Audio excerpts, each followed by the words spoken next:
Di tahun 2014, di Ukraina terjadi sebuah kudeta yang dibangun dengan gerakan rakyat penentang pemerintahannya Yanukovych, persis seperti gerakan penggulingan Soeharto di tahun 1998. Untuk itu, kita akan mulai dengan menyaksikan video tentang CIA terlebih dahulu.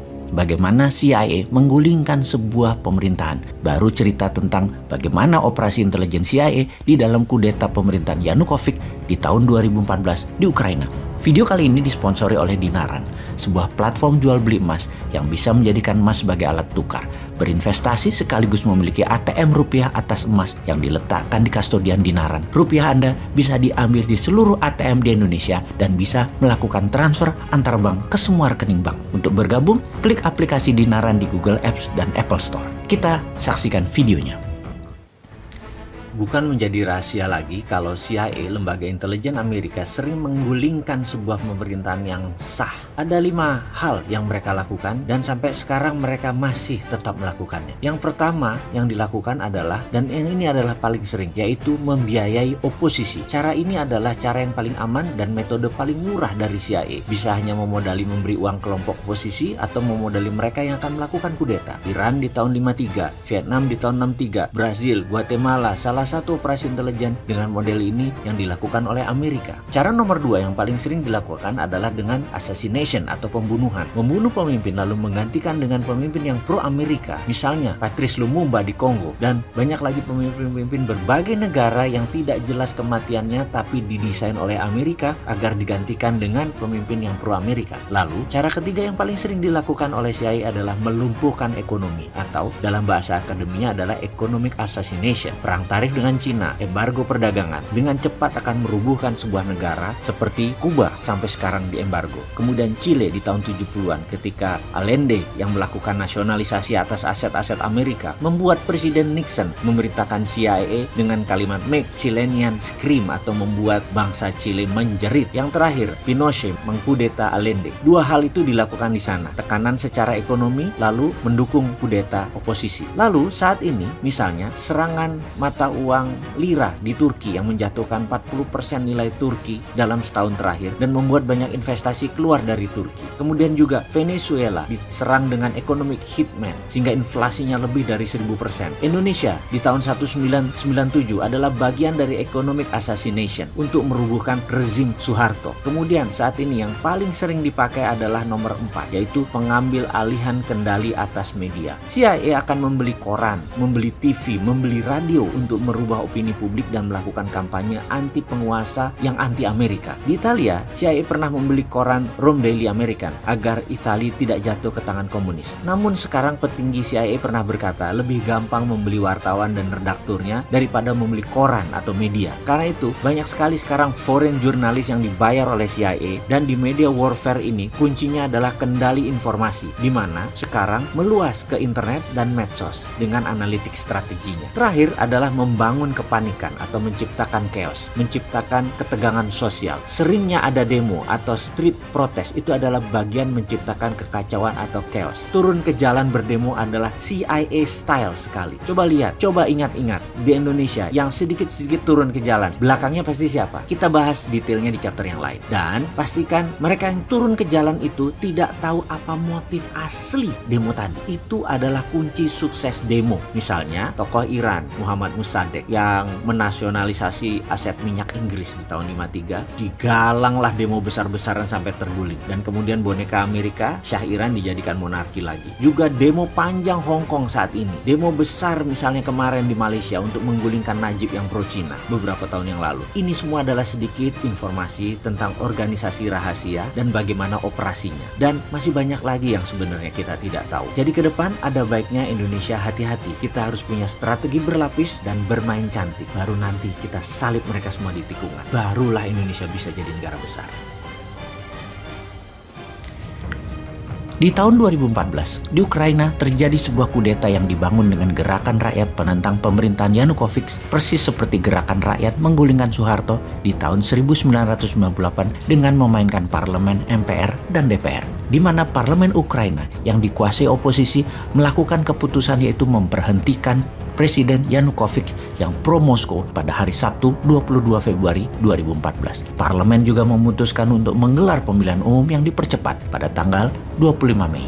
Ketika itu, Yanukovych mengatakan pihaknya menolak keputusan parlemen tersebut. Dalam pidato di televisi sebelum parlemen menggelar pertemuan, Yanukovych mengatakan dirinya tidak akan mengundurkan diri dan menggambarkan langkah lawan-lawan politiknya tersebut sebagai vandalisme, aksi bandit, dan kudeta. Yanukovych juga mengatakan tindakan parlemen memilih ketua yang baru adalah melanggar hukum.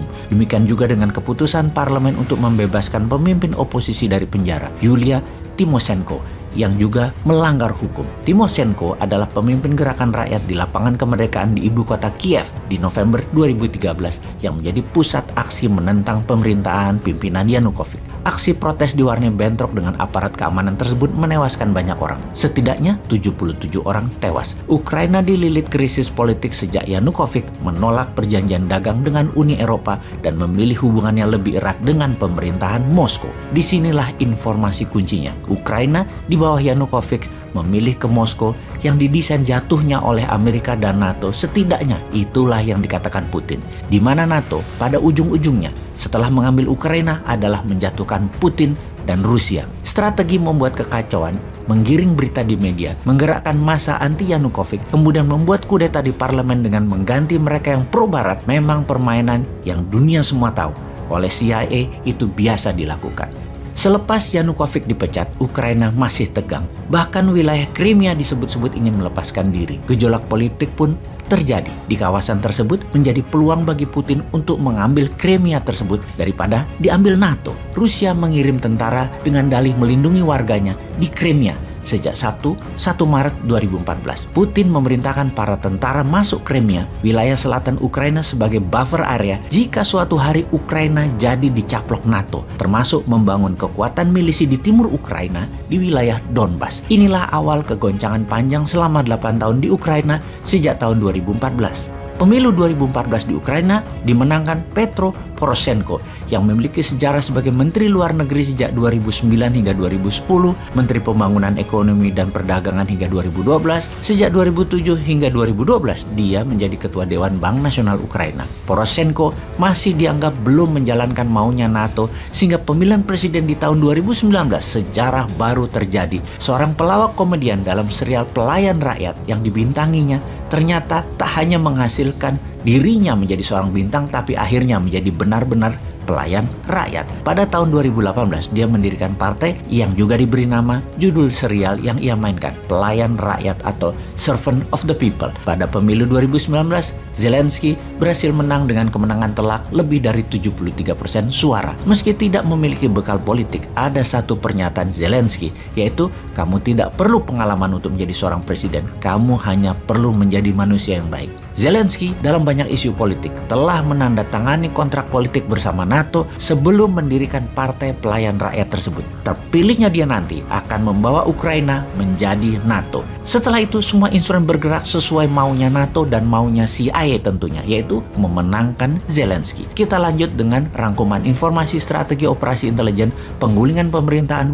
pro-Moskow Yanukovych di Ukraina di tahun 2014. Triknya adalah bahwa oposisi Ukraina didukung oleh sebagian besar Eropa dan Amerika untuk mengambil alih parlemen. Kemudian digoncang mosi tidak percaya, rakyat turun ke jalan dan media satu arah menyerang pemerintahan Yanukovych. Sebagai rencana cadangan, NATO bahkan melatih para nasionalis dan kelompok bersenjata di Ukraina Barat, di Polandia, hingga Lituania agar bukan saja siap mengkudeta secara parlemen, di mana kalau parlemen gagal dikudeta, milisi telah siap mengkudeta bersenjata terhadap Ukraina. Setelah mendapatkan Ukraina secara konstitusi di tahun 2019, dipilihlah tokoh populis untuk menjadi presiden Ukraina yang akan menjadikan Ukraina NATO. Yang kemudian di tahun 2022 ini, Rusia tidak bisa menahan diri lagi untuk melindungi kedaulatan Rusia, mengambil Ukraina sebelum diambil NATO. Kalau Indonesia pelajarannya bagaimana? Sama seperti Timur Timur, pemerintahnya sekarang tidak nurut Indonesia misalnya, tapi lebih condong ke Australia.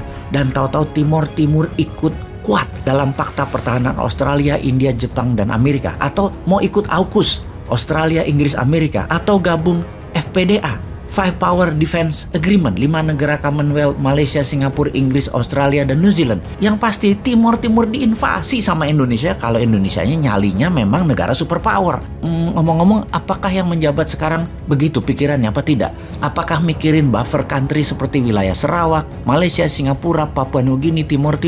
Apa karena merasa negara kepulauan Selatan Pasifik bukan negara agresor? Negara Australia juga bukan agresor. Singapura bukan agresor. Nggak usah dipikirin gitu. Jangan gitu deh, nanti kaget loh kalau mereka nyerang.